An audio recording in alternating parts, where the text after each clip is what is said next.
Merhabalar sevgili Kova ve yükselen burcu Kova, Ay ve Stellium Kovalarda dinleyebilir arkadaşlar.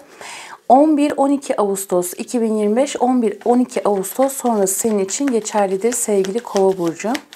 Son kez kartlarımı senin için karıştırıyorum. Bakalım Kova burcu arkadaşım için gelecek olan enerjiler nelerdir diyelim. İlk kartımı aldım. Şimdi bir şeytan kartıyla başladık arkadaşlar. Şöyle bir kartlarımızı karıştıralım. Asa altılısı. İşte bu çok güzel sevgili Kova burcu. Şimdi geçtiğimiz süreçlerde bazı şeytani enerjilerle mücadele etmek zorunda kalmış olabilirsin. Bu senin kendi şeytanın da olabilir. Kendi şeytanın derken yanlış anlaşılmasın arkadaşlar. Hepimizin yüzleşmesi gerektiği gölge taraflarımız vardır. Açığa çıkartmamız gereken fakat göremediğimiz, belki etrafımızdaki insanlar kötü bir düzen, kötü bir sistemden kaynaklı açığa çıkartamadığımız bir aydınlık tarafımız. Yani bunlar o kadar hassas ve o kadar derin konular ki o yüzden hani tarotta genel burç yorumları yaparken daha çok hani genel akışı yorumlamaya ve daha çok düz yorumlamaya çalışıyorum. Şimdi burada şeytani ve kötü enerjileri kırmak var. Geçtiğimiz süreçlerde sevgili Kova burcu çok böyle laubali, kendini bilmez, art niyetli, kötü niyetli, gereksiz yere sana düşman olan kişiler ile çok fazla mücadele vermiş olabilirsin.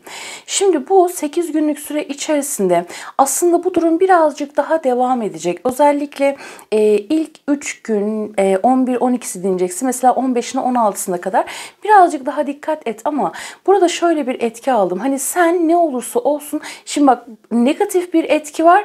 Seninle uğraşanlar, hani öyle bir durum ki başka sorunlar veya başka kişiler başka durumlardan uğraşmaktan dolayı, durumlarla uğraşmaktan dolayı ya da olumsuz bir haber gördüğün, duyduğun herhangi bir şey de seni çok etkiliyor olabilir. Yani çok hassassındır, etkileniyorsundur.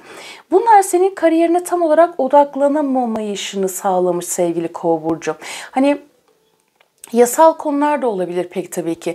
Tam olarak kendini bulamamışsın, tam olarak işine gücüne odaklanamamışsın. Şimdi burada çok güzel bir ilahi koruma da var aynı zamanda. Her ne kadar şeytani kötü enerjiler olsa da sende bir güç olacak, sende bir cesaret olacak.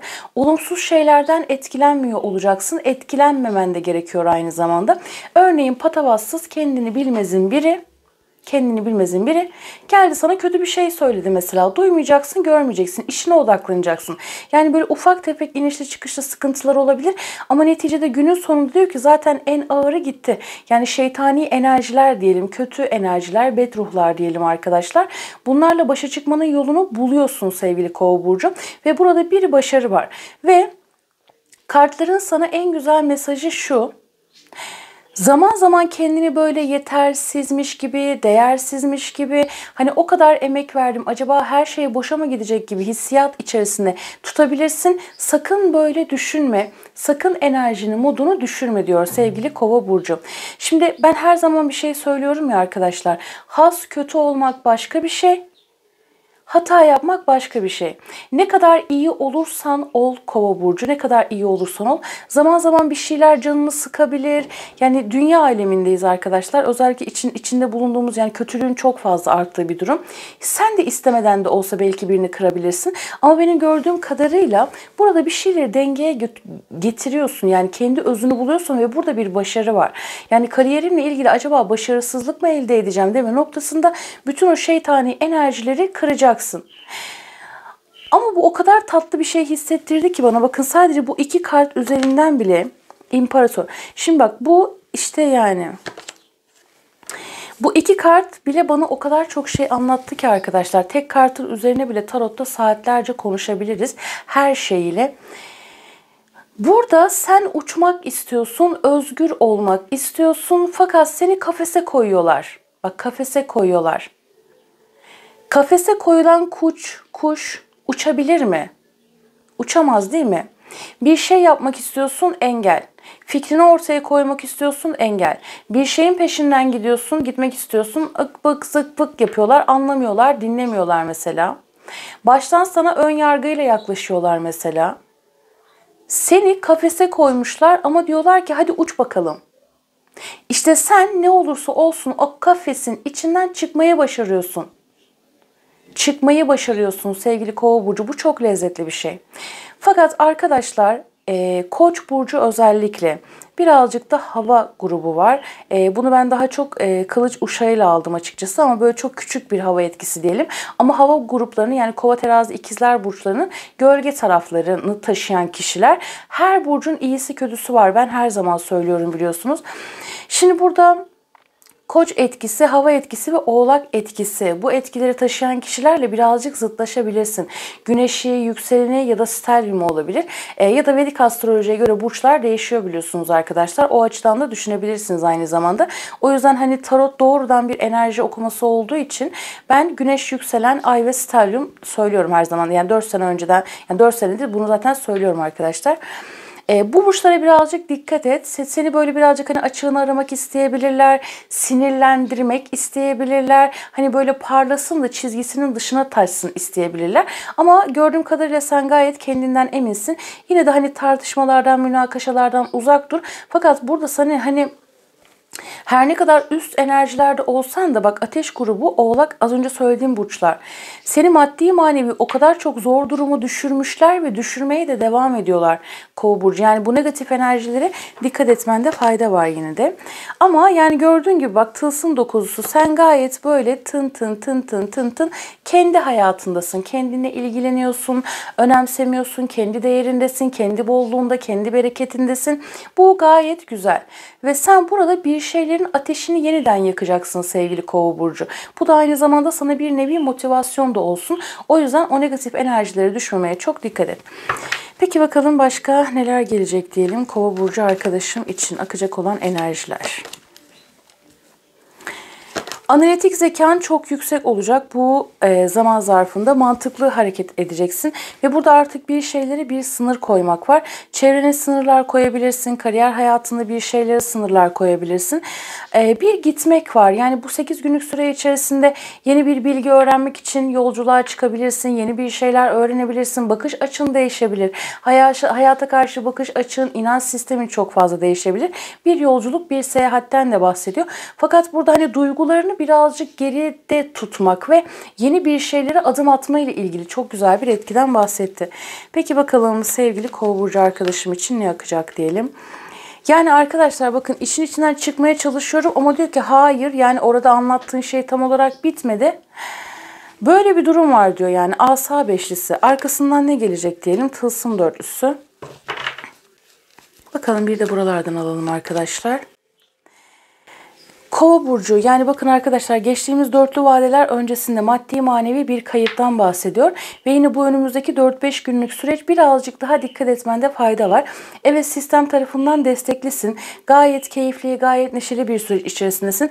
Fakat burada bazılarınız için işler çok karışmış arkadaşlar. Kavga, tartışma, münakaşa, bunlara karşı çok dikkat et. Kartların bir diğer mesajı ne biliyor musun? Olabildiğin kadar açık ol. Yani bak bu enerjileri şu an nasıl kırabilirsin? Tabii ki bireysel olarak hani hepinizin kendi hayatında kırması gereken enerji kırmak, yani onu değiştirmek, sağaltmak diye bir şey vardır. Burada bak hemen bir yardım yap. Hemen. Yapıyorsundur mutlaka ama hemen bir yardım yap. Kedileri, köpekleri ya da birine güzel bir söz söylemek, hak vermek, dua etmek, çok temiz enerjilerde kalmaya çok dikkat et Kova burcu. Çünkü burada bak şimdi kupa dörtlüsü, bakın en başta anlattığım şeyleri kartlar şimdi söylüyor. Yani hayatına gelecek olan o kadar lezzetli bir fırsat var ki. Fakat burada rakipler, düşmanlar çok fazla var. Seni kavganın içerisine çekmek isteyenler çok fazla var. Durduk yere seni kötü bir enerjinin içerisine çekmek isteyenler çok fazla var. Bunlara karşı dikkat et. Yani bunlarla uğraşmaktan dolayı bir fırsatı kaçırabilirsin. Bir kısım kovalarda böyle. Diğer kısım kovalarda ise şu şekilde. Kendi içinde verdiğin çatışmalar, öyle mi yapsam, böyle mi yapsam, öyle mi olsa, böyle mi olsa, o mu iyi, bu mu iyi, bunu mu tutayım, bunu mu yapayım gibi bir dengesizlik olabilir. Şimdi tılsım dörtlüsü zaten pintilik kartıdır ama her zaman o şekilde yorumlanmaz. Yani bireysel anlamları farklıdır. Alt üst bakış her türlü. Yani o şekilde geliş anlamı çok farklıdır. Sabit fikirlikten çıkman gerekiyor diyor. Yani bu 8 günlük süre içerisinde birazcık daha esnek olman gerekiyor. Hani şöyle bir şey. Buradaki etki şöyle. Biri sana kötü bir laf söyledi. Tak hemen etkilenebilirsin mesela. Hemen iptal edeceksin mesela. Kötü şeyleri direkt iptal edeceksin. Takılı kalmamaya çok dikkat et sevgili Kova burcu. Yardımlaşmaya, paylaşmaya çok dikkat et. Yani burada bak çok gereksiz şeylerle uğraşmaktan sanki büyük bir fırsatı kaçırıyormuşsun gibi. Buraya hemen bir kart alalım arkadaşlar. Bakalım şifa olarak ne akacak diyelim. Dünya kartı. Yani kovaların konusu bu. Ve deli kartı destenin altında yepyeni bir başlangıç bekliyor seni sevgili Kova burcu. Sanki bunlar böyle son arınma süreçlerin gibi. Sen bir konuda bir şeylere önderlik ve liderlik yapacaksın. Diğerleri de senin peşinden gelecek. Çalışma hayatın olsun veya olmasın. İster ev hanımı ol, ister patron ol, ister ünlü ol, ister ünsüz ol. Yaş aralığın ne olursa olsun. Sen bir şeyleri kırıyorsun. Buz kıran diye çok güzel bir tabir var. Duydunuz mu bilmiyorum ama alışılagelmiş bir şeyleri kırıyorsun sevgili Kova burcu. O yüzden davan, hedefin, hırsın, çalışkanlığın, gitmek istediğin hedef amaç neyse bunun peşinden gidiyor. Ama bunu yaparken de o sakın iyi niyetini bozmadan git diyor. Ön yargılardan uzak. Yani hani az önce bir şey söylemiştim ya, sen ne kadar iyi olursan ol, çirkin bir ortamın içindeysen İstemeden sen de kötülük yapabilirsin. Çünkü son yıllarda saygısızlık çok arttı. Kötülük çok arttı arkadaşlar.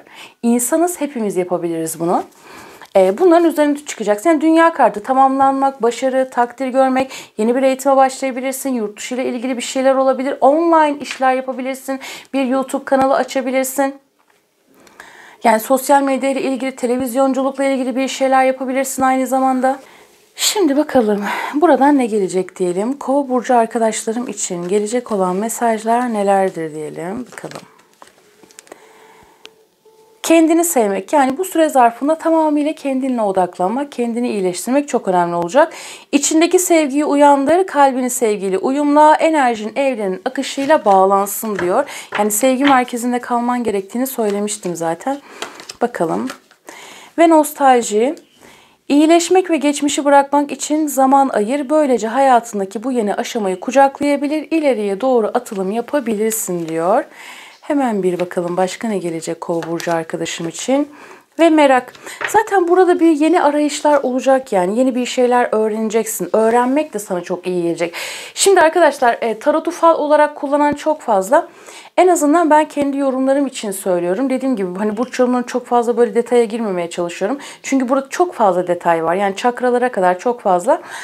Burada enerji akışını yorumluyoruz ya, aynı zamanda o şekilde de yapman gerekiyor. Yani burada negatif etkileri, yani tarotun amacı o zaten. O yani doğru kullanıldığı zaman gerçekten çok güzel rehberlik aracıdır. Dediğim gibi yanlış kullananlar da var. Merak et diyor, yani yeni şeyler öğren, merak duygunu geliştir, negatif alana düşmemek için. O kötü düşüncelere ya da o çirkin şeylere düşmemek için. Yani sen ne kadar merak tarafını değiştirirsen, ne kadar o curcunun içerisinden çıkarsan o kadar çok kendine odaklanacaksın ve o kadar çok fırsatlar gelecek. Akışta o kadar çok bilgi gelecek sevgili Kova burcu. O yüzden yorumları dinlerken de akışta bu şekilde varmış, demek ki benim de bu şekilde hareket etmem gerekiyormuş gibi dinlersek çok daha sağlıklı olacak arkadaşlar. Her şey o güzel kalbine göre olsun. Çok seviliyorsun biliyorsun. Kendine çok iyi bak. Görüşmek üzere. Hoşça kal.